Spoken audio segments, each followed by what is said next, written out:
MP DElEd वाले जो विद्यार्थी हैं, कल जिनका पेपर है द्वितीय वर्ष संज्ञान अधिगम और बाल विकास का, माय डियर फ्रेंड्स, ये जो क्वेश्चन पेपर मैं बता रहा हूँ ये 3 जून का पेपर है। सभी स्टूडेंट्स से मेरा यही कहना है कि आप सभी इस क्वेश्चन पेपर को पूरा देखें। ये हमारा सेकंड सेट है, जो कि मैं फर्स्ट जो सेट है मैंने चैनल पर अपलोड कर दिया है, और ये सेकंड सेट मैं आपके लिए लेकर आया हूँ। किस प्रकार का आपका पेपर आएगा, कैसे क्वेश्चन बनेंगे, वो सारी की सारी जानकारी इस वीडियो के माध्यम से आप सभी छात्रों को दी जा रही है। सभी से मेरा यही कहना है कि जो बच्चे हमारे साथ नए जुड़े हैं, यानी कि जो भी कैंडिडेट नए जुड़े हैं, वो चैनल को सब्सक्राइब जरूर करके रखें, क्योंकि सभी विषय के जो पेपर हैं मेरे द्वारा इसी चैनल के द्वारा बताए जाएंगे, जो कि आपकी परीक्षा में दिए जाएंगे। संज्ञान अधिगम और बाल विकास का ये क्वेश्चन पेपर है, जो कि 70 नंबर का पेपर आएगा। समय 3 घंटे का आपको दिया जाएगा। एक भी क्वेश्चन छोड़ना नहीं है, क्योंकि यहाँ से आपके प्रश्न बाहर नहीं जाएंगे, इसलिए आप इस पूरे पेपर को अच्छे से पढ़ेंगे और याद करेंगे। क्वेश्चन नंबर फर्स्ट आपसे पूछा जाएगा, सही विकल्प चुनकर लिखिए। में अधिगम का नियम है, तो अधिगम का जो नियम होगा वो क्या होगा? तत्परता का नियम होगा, प्रभाव का भी नियम होगा और अभ्यास का नियम होगा। तो यहाँ पर आपको ऑप्शन नंबर डी जो दिया गया है वो सही आंसर के रूप में करेक्ट करना है। बढ़ेंगे हमारे अगले क्वेश्चन की ओर। सभी को वीडियो को लाइक कर चैनल को सब्सक्राइब जरूर करना है। आपके लिए प्रयास और मेहनत हम लगातार कर रहे हैं, जिससे कि आपकी कुछ हेल्प हो सके और आपको पता चले कि किस प्रकार के क्वेश्चन परीक्षा में बनते हैं। संप्रत्यय निर्माण की प्रक्रिया में सम्मिलित हैं, तो इसमें जो सम्मिलित होगा वो निरीक्षण सम्मिलित होगा। तो यहाँ पर आप लिखिएगा निरीक्षण। पियाजे के अनुसार संज्ञानात्मक विकास की अवस्थाएं कितनी होती है? तो इसकी जो अवस्थाएं होती है 4 अवस्थाएं होती है।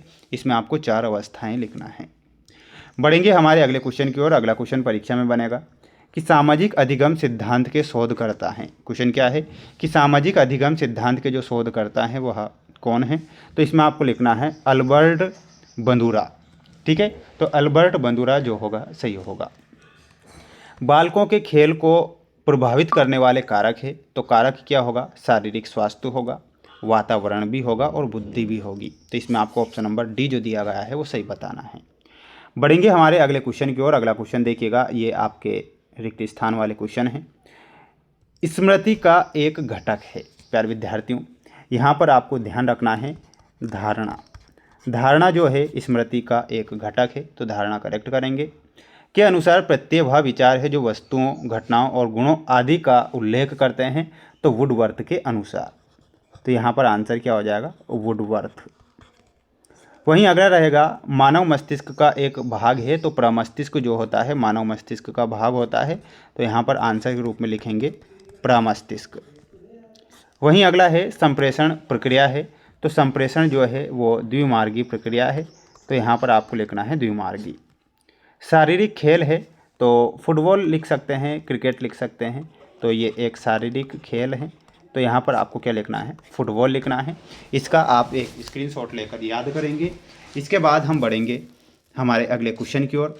अगला क्वेश्चन देखिएगा, एक वाक्य में आपको उत्तर देना है। सबसे पहले प्रश्न देख लीजिए, मैं इनके आंसर आपको निकाल कर बताऊँगा। अधिगम की मुख्य 2 विशेषता बताऊँगा।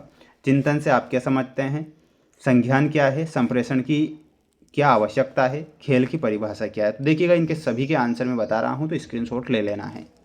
देखिएगा क्वेश्चन हमारा था कि अधिगम की 2 विशेषताएं, तो इसमें क्या लिखना है कि अधिगम व्यवहार में अपेक्षाकृत स्थायी परिवर्तन की और एक निरंतर चलने वाली प्रक्रिया है। तो इसका पहले का आंसर आप यहाँ से लिख सकते हैं, स्क्रीनशॉट ले लेना है। दूसरा क्वेश्चन था कि चिंतन से आप क्या समझते हैं, तो लिखना था आपको चिंतन एक संज्ञानात्मक मानसिक प्रक्रिया है जिसका उपयोग किसी समस्या के समाधान या निष्कर्ष तक पहुंचने के लिए किया जाता है। तो ये आप यहाँ पर करेक्ट करेंगे। तीसरा क्वेश्चन था कि संज्ञान क्या है, तो संज्ञान में लिखना था आपको संज्ञान का अर्थ ज्ञान प्राप्त करने की मानसिक प्रक्रिया है जिसमें सोचना, जानना, याद रखना और निर्णय लेना शामिल है। तो ये आप यहाँ से स्क्रीनशॉट ले सकते हैं। चौथा क्वेश्चन आया था हमारे कि संप्रेषण की क्या आवश्यकता है, तो इसमें क्या लिखना है? विचारों, सूचनाओं और भावनाओं के आदान प्रदान तथा आपसी समझ विकसित करने के लिए संप्रेषण की आवश्यकता होती है। ये आप यहाँ पर लिखेंगे। अब खेल की परिभाषा क्या होती है, देखिएगा गेम्स की परिभाषा। खेल एक ऐसी स्वैच्छिक और आनंददायक गतिविधि है जो मनोरंजन और शारीरिक या मानसिक विकास के लिए की जाती है। ये आप यहाँ से स्क्रीनशॉट ले सकते हैं। बढ़ेंगे हमारे अगले क्वेश्चन की ओर। अगला क्वेश्चन देखिएगा माय डियर फ्रेंड्स, ये आपका अगला क्वेश्चन है। इन तीनों के आंसर मैं बताऊंगा। देखिएगा क्वेश्चन क्या है, 2 नंबर में आएगा कि स्मृति की 2 विशेषताएं और डिसलेक्सिया के कारण और मानव मस्तिष्क के अंगों का वर्णन। तो ये आपको मैं यहाँ पर आंसर बताने जा रहा हूँ। देखिएगा क्वेश्चन था हमारा कि स्मृति की विशेषताएं बताना था, तो शीघ्र अधिगम बताना था और स्थायित्व बताना था। शीघ्र अधिगम में आपको लिखना रहेगा कि एक अच्छी स्मृति की पहचान यह है कि नई जानकारी को जल्दी और आसानी से ग्रहण कर लेती है। और स्थायित्व में लिखना है आपको सीखी गई जानकारी को लंबे समय तक मस्तिष्क में सुरक्षित रखने की क्षमता। तो ये हो गया आपका क्वेश्चन। इसके बाद देखिएगा अगला क्वेश्चन था हमारा कि डिसलेक्सिया के कारण। तो इसके कारण हैं आनुवांशिकता, यह अक्सर परिवार के इतिहास से जुड़ा होता है और जीन में भिन्नता के कारण हो सकता है।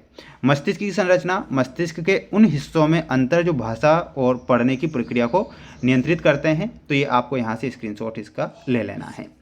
वहीं अगला क्वेश्चन था हमारा, देखिएगा ये 6वां क्वेश्चन था कि मानव मस्तिष्क के अंगों का हमें वर्णन करना था। तो अग्र मस्तिष्क, इसमें सेरेब्रम है जो सोचने, याददाश्त और तर्क के लिए जाना जाता है। सेरेब्रम क्या होता है, सोचने और सूंघने, देखने के लिए आदि के लिए जाना जाता है। मध्य मस्तिष्क होता है, मध्य मस्तिष्क के बारे में लिखना है। पश्चिम मस्तिष्क के बारे में भी आपको लिख कर आना है। तो ये आप यहाँ से स्क्रीनशॉट ले सकते हैं। इसके बाद देखिएगा ये आपके ये 3 क्वेश्चन और हैं जो देखिएगा मानव मस्तिष्क के अंगों का वर्णन यहाँ पर हो चुका है। यहाँ पर देखिएगा इन 3 क्वेश्चन के बताऊँगा कि वाइगोटस्की के सिद्धांत की 2 विशेषता, स्व का अर्थ क्या है, खेल के 2 महत्व। देखिएगा खेल के 2 महत्व तो आप खुद स्वयं भी अपने अकॉर्डिंग अपने मन से लिख सकते हैं। आप इनका स्क्रीनशॉट लेकर एआई के माध्यम से भी आप इनके आंसर लिख सकते हैं। हालांकि मैं भी एआई के माध्यम से इनके आंसर बता रहा हूँ, बिल्कुल है ना। हालांकि आप भी स्क्रीनशॉट लेकर आप इनका एआई पर आंसर सर्च कर सकते हैं। ये पूरा पेपर है। सभी को चैनल को सब्सक्राइब जरूर करना है। ये दूसरा सेकंड सेट पेपर मैंने बताया, 2 सेट पेपर और बच रहे हैं, तो 2 सेट पेपर भी बता दूंगा कि कौन कौन से क्वेश्चन आपको पढ़कर जाना है। ये सारा का सारा पेपर है जो कि मेरे द्वारा आज यहाँ पर आप समस्त विद्यार्थियों को बताया गया है। आपसे मेरा यही कहना है, एक छोटी सी रिक्वेस्ट है कि सभी को चैनल को सब्सक्राइब जरूर करके रखना है, ताकि मैं सभी विषय के जो 4 सेट पेपर मेरे द्वारा बताए जा रहे हैं वो 4 सेट पेपर मैं आपको बता सकूं, जिससे कि आपकी परीक्षा में हेल्प हो सके कि भाई किस प्रकार के क्वेश्चन बनते हैं। ठीक है, तो इसलिए मेरा मकसद यही है कि आपको कुछ पेपर के बारे में पता चल जाए कि हम अपने अकॉर्डिंग भी लिख सकते हैं, अपने मन से भी लिख सकते हैं। हालांकि डीएलएड वाले तो सब अपने मन से ही तुक्का लगा कर आते हैं। सभी को चैनल को सब्सक्राइब जरूर करना है। जय हिंद।